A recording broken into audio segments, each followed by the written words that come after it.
everybody.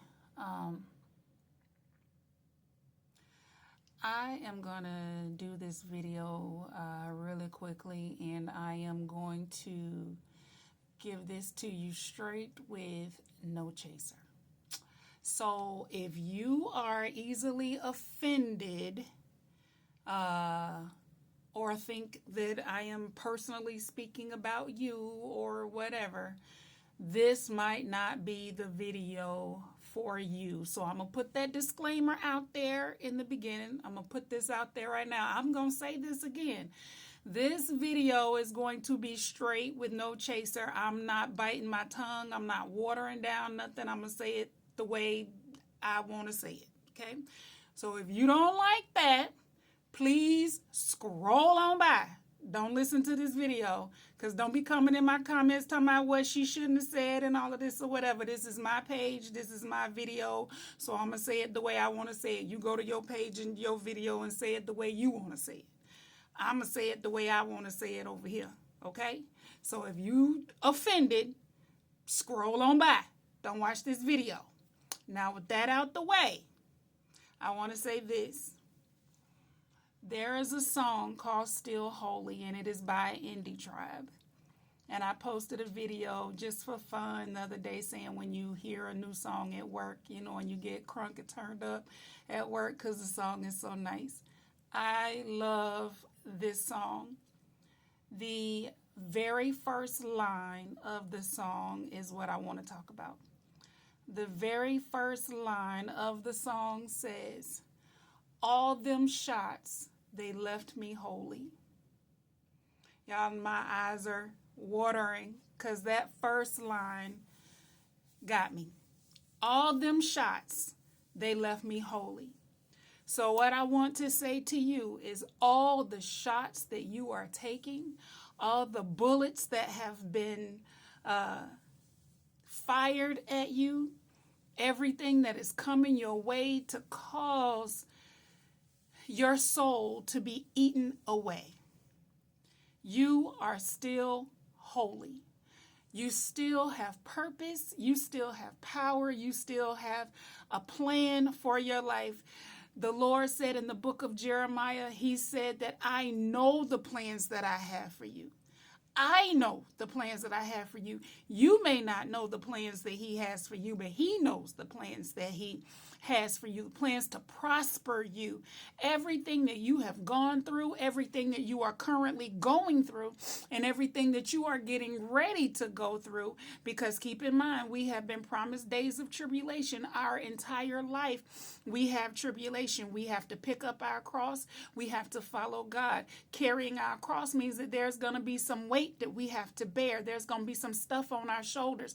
There's going to be some stuff we got to go through. You got to go through some betrayals. You got to go through some hurt, some pain, some being torn down. And this is what I want to talk about, because he said, all them shots, they still left me holy. It is the job of the enemy. It is his whole goal to shoot you. It is his whole goal to leave you feeling like pieces of you have been taken away. And a lot of people don't come to Christ, don't come to the Lord because we feel like we're unworthy. We feel like we've been through so much in our life. There's no way that God could love me, that he could use me. I can't serve because I did this, and I can't serve because I did that. Then you turn around and you walk into a church, you get enough oomph about yourself down in your shanana, for you to be able to walk into a church, and then when you walk into it, you get judged by people. You don't look the way that they want you to look, so I'm going to talk about you. You don't sound the way I want you to sound, so I'm going to talk about you. You don't look holy, so according to my standards, so you must not be holy.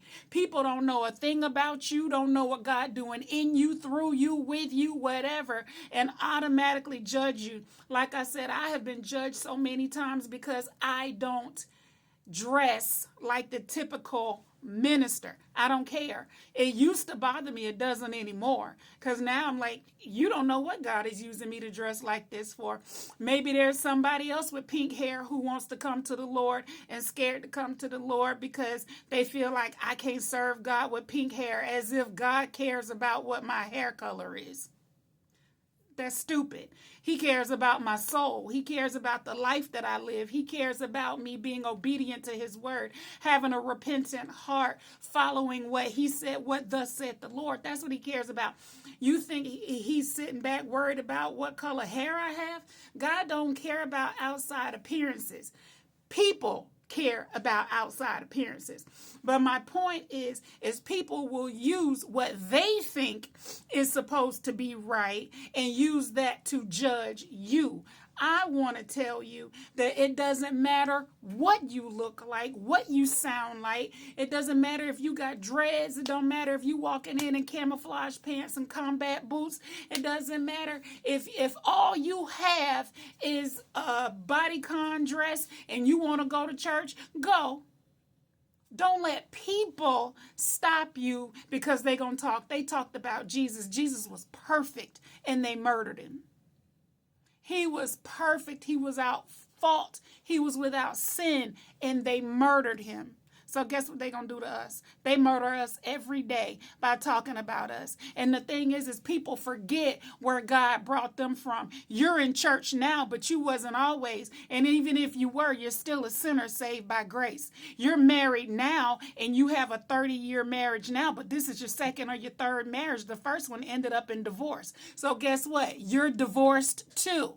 Guess what? You had a baby. The second and the third and the fourth child was born to a marriage, but your first one was born out of wedlock. So guess what? You were a single mother at one point too. You may be married and in a successful relationship now, but you might have been a hoe in 72. And like I said, I'm not biting my tongue.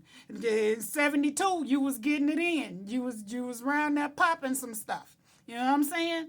So this is my point. People forget what God did for them. You was out in the streets. You was in the you was on corners. You was, drinking and smoking. You may not have been on recreational drugs, crack or meth or nothing like that. But my point is all of us are sinners saved by grace. None of us are perfect. Every last one of us walking on this planet has something that we have to be repentant for, which means shut your mouth and keep your mouth off of people and their situations, their circumstances, what they're going through, what they're dealing with. You don't know what God is doing through that person. Everybody has a cross to bear. It may not be your cross, may not look like your cross, but there's still a cross. Everybody has he said, I called some, which means everybody has something different. Everybody has something different. And we're all supposed to be able to come together so that I can use what I've been through and you can use what you've been through. I've never been an alcoholic. Maybe you have, but maybe that's your gift to be able to reach people who are dealing with that situation. I may not have ever been in prison, but maybe you have. But maybe God is going to use you to reach those people that are dealing with that situation. Maybe God allowed you to go through something because I need you. You're strong enough to carry a prison sentence. You were strong enough to overcome it. Tarina may not have been strong enough to overcome it, but you were. So I'm going to put you in that position so that I can use you later on so that you can go back and reach those people. Because if I give it to Tarina going to mess it up because Tarina can't handle it. My point is you don't know what God is doing in somebody's life. But I want to say to you, he said, all them shots, they left me holy.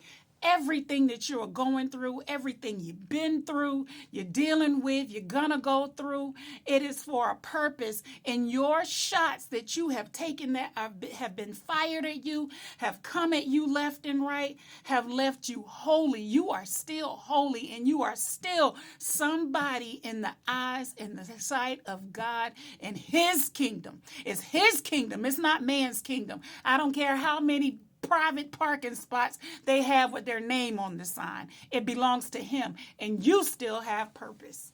God bless.